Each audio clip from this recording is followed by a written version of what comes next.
কৰবালৈ কিছুদিন থকাকৈ গ'লে ঘৰৰ জ্যেষ্ঠজনৰ আশীৰ্বাদ লোৱাটো এটা নিয়ম আৰু সেইকাৰণে বিনীতাই প্ৰথমবাৰৰ কাৰণে আজি গৈ আছে মাকৰ ঘৰলৈ কিছুদিন থকাকৈ আৰু মাৰ ভৰিত ধৰি আশীৰ্বাদটো লৈ ল'লে।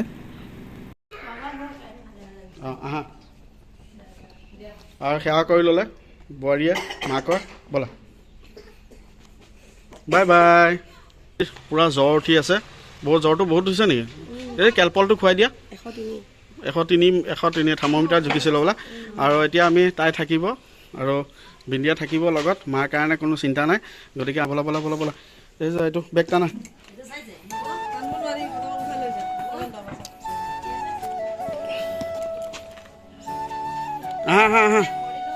আৰু মানে কি হ'ল, আজি বহুদিনৰ পিছত এই যে আহিছে ঘৰখন এৰি পেলাই, মাৰ কিন্তু খুব মনটো বেয়া ন? বহুত মনটো বেয়া আৰু প্ৰথমবাৰৰ কাৰণে তাই অলপ দিনৰ থকাকৈ মানে গৈ আছে। কাৰণ মানে ইমান দিনটো থাকিলে ন, মাৰ ইমান পৰিচৰ্যা কৰিলে, চোৱা চিতা কৰিলে। এতিয়া মানে যোৱাই নাই যেতিয়াতো যাবতো লাগিবই। কিন্তু মাৰ মনটো খুব বেয়া, মানে একদম দুখ লাগিছে কিন্তু ন?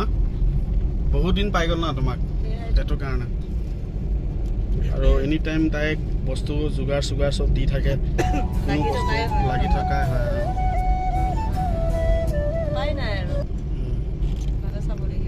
গতিকে তেলটো ভৰাই লওঁ আৰু বোলা, তাৰপাছত আৰু গৈ থাকিম ন।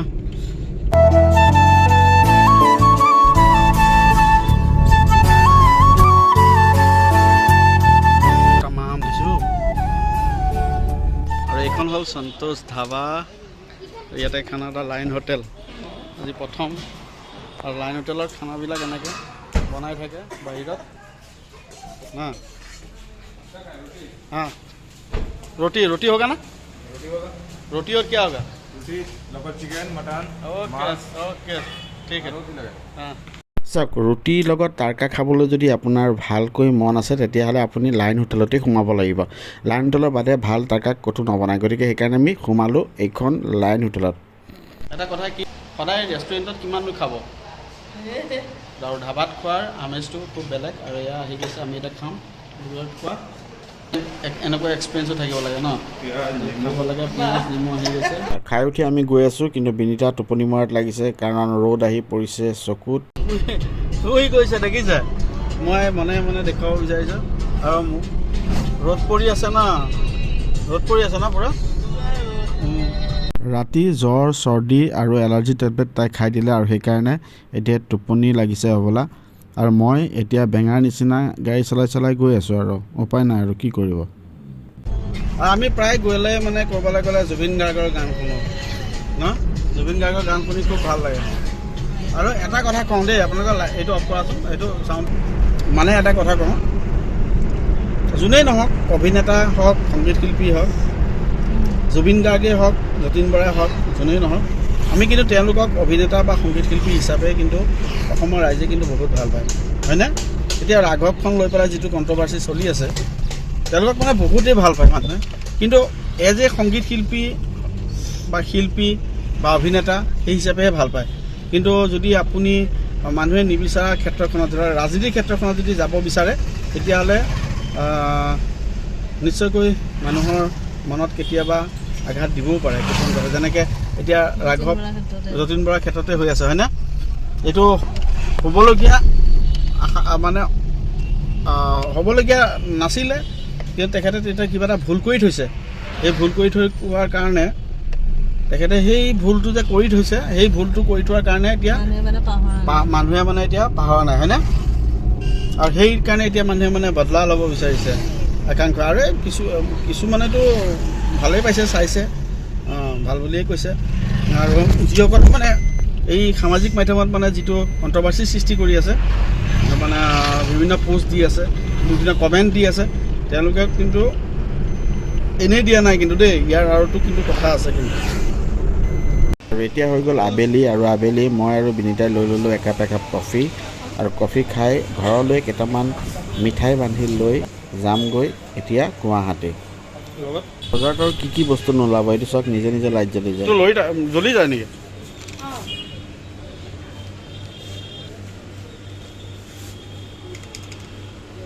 এইটো নজ্বলে।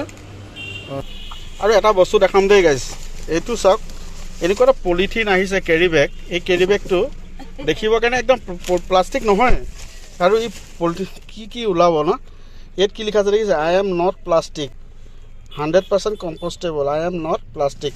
কি ধুনীয়া প্লাষ্টিকটো, কিন্তু এইটো মানে প্ৰদূষণমুক্ত হ'ব নেকি, এইটো মানে মাটিৰ লগত মিলি যাব নেকি, না ডেষ্ট্ৰয়েবল হ'ব না, হয়নে? আজি মানে সূৰ্যটোৱে আমাক পিছা এৰা নাই নে আমি সূৰ্য পিছা এৰা নাই? হা, এনি টাইম খালি আমাৰ তাতে পৰি আছে যে, হা না না, আমাক সূৰ্য পিছা এৰা নাই নে আমি সূৰ্যক পিছা এৰা নাই বাৰু?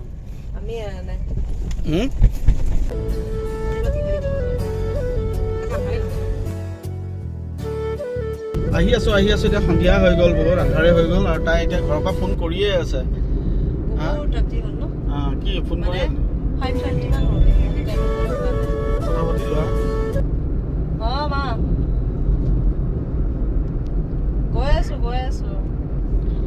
তাই ঘৰৰ পৰা ফোন কৰিয়ে আছে, আন্ধাৰ হৈ গ'ল, আৰু বহুত দেৰিকে ওলাই আহিছো না আমি। ৰাতি মানে এনেকুৱা সন্ধিয়া হৈ গ'লে আন্ধাৰত গাড়ী চলাই ভাল লাগে, আৰু এনেকুৱা এইটো জাৰ্ণিটো খুব ধুনীয়া, যিকোন সময়ে যোৱা যায় বহুত মজা লাগে। আৰু পৰিৱেশটো চাওকচোন অকণমান,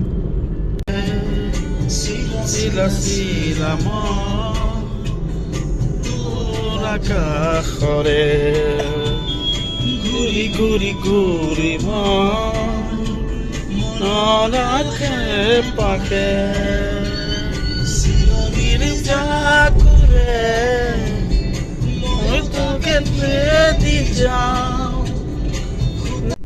ৰাস্তাত আহি থাকোঁতে এটা মানে বহুত ডাঙৰ মানে দৃশ্য এটা দেখা পালোঁ, যে এটা ডাঙৰ প্ৰকাণ্ড হাতী মানে আপোনাৰ জাগিৰোড আৰু সোণাপুৰৰ মাজত ন, জাগিৰোড আৰু সোণাপুৰৰ মাজত ওলাইছে, আৰু আৰক্ষীয়ে পুলিচৰ মানুহ আছিলে, পুলিচৰ মানুহে আমাক গাড়ী ৰখাই দিছে ৰাস্তাত।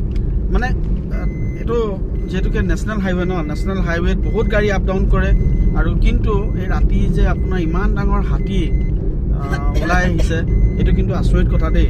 ৰাস্তাৰ মাজত আৰু প্ৰকাণ্ড হাতী দেখা পালোঁ, মানে ভিডিঅ' কৰিব নোৱাৰিলোঁ আপোনালোকক, কৈ ইনচিডেণ্টলি ওলাই গ'ল আগফালে। কিন্তু মানে এই যে বন্য জীৱ জন্তু ন, খাদ্যৰ অভাৱতে ওলাই আহে ন।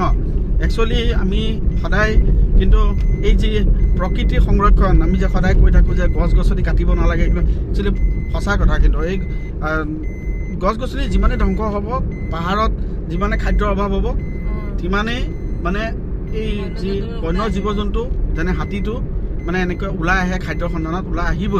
গতিকে আমি সদায় কিন্তু প্ৰকৃতিৰ ক্ষেত্ৰত কিন্তু সদায় সজাগ হ'ব লাগে কিন্তু দেই। মানে সাংঘাতিক, আজি যিটো ঘটনাৰ সন্মুখীন হৈছে নহয়, আচৰিত। মানে কোনোবা যদি আজিৰ দিনটোত যদি কোনোবা গুৱাহাটী আহিছে, তেতিয়াহ'লে কাৰোবাক সুধিব, যোনে ফেচ কৰিছে সি গম পাব। মানে এনেকুৱা এটা ইনচিডেণ্ট হৈ গৈছে সন্মুখত হাতী। গতিকে বন্যপ্ৰাণীৰ ক্ষেত্ৰত কিন্তু সদায় আমি এতিয়া কিন্তু বহুত মানে সজাগ হ'বৰ কাৰণে হৈ গ'ল, কিন্তু নহ'লে কিন্তু দিগদাৰ আছে। কাৰণ খাদ্যৰ সন্ধানত সিহঁত ওলাই আহিবই, কাৰণ সিহঁত জীৱ জন্তু ন, সিহঁতে একো বুজি নাপায় ন, হয়নে? তে ফাইনেলি আমি আহি পাই গ'লোঁ 6 মাইল, আৰু 6 মাইল ব্ৰিজৰ তলত একদম মেলা নিচিনা এটা পৰিৱেশ সদায় হৈয়ে থাকে। এইটো পৰিৱেশ কোনোবা আহিছে, কোনোবা মানুহ গৈছে, ধুনীয়া পৰিৱেশ। আৰু আমাৰ এই অৰ্ডাৰ দিলে, এটা কি দিলা? চাওমিন ন, চাওমিন পেকিং কৰিম, এতিয়া ঘৰলৈ যাম। গতিকে পৰিৱেশটো অকণমান দেখুৱালোঁ, আৰু যিহেতুকে বেছি কথা নাপাতোঁ, আৰু এতিয়া ঘৰলৈ যাম, আৰু দিনটো টায়াৰ্ড হৈ আছোঁ। গতিকে সকলোকে বাই। আৰু এইজন হৈছে আমাৰ শিৱসাগৰৰ, চাওঁ অকণমান ভিডিঅ'ত, তেখেতৰ ঘৰ শিৱসাগৰ, গুৱাহাটীত আহি বিজনেছ কৰি আছে ন? হয়। কিমান দিন হ'ল? 2009 চনতে গুৱাহাটীলৈ আহিছে, আৰু তেখেতে বিজনেছ কৰি আছে। আপোনাৰ নিজৰ দোকান নহয় জানো? নিজৰ বুলিয়ে ক'ব পাৰে। গতিকে তেখেতে ইমান ভাবক, শিৱসাগৰৰ পৰা আপাৰ আচামৰ বহুত মানুহ আছে ন, আপাৰ আচামৰ আমাৰ ইয়াত গুৱাহাটীত বহুত আছে। গতিকে তেওঁৰ দোকানৰ পৰাই লৈছোঁ চাওমিন, আৰু আগে পিছে আহি থাকোঁ ইয়াত আহিলে। গতিকে সকলোকে বাই, গুড নাইট, আৰু পিছত এটা ভিডিঅ'ত লগ পোৱাৰ আশাৰে জয় অসম কৈ দিয়ক। জয় অসম।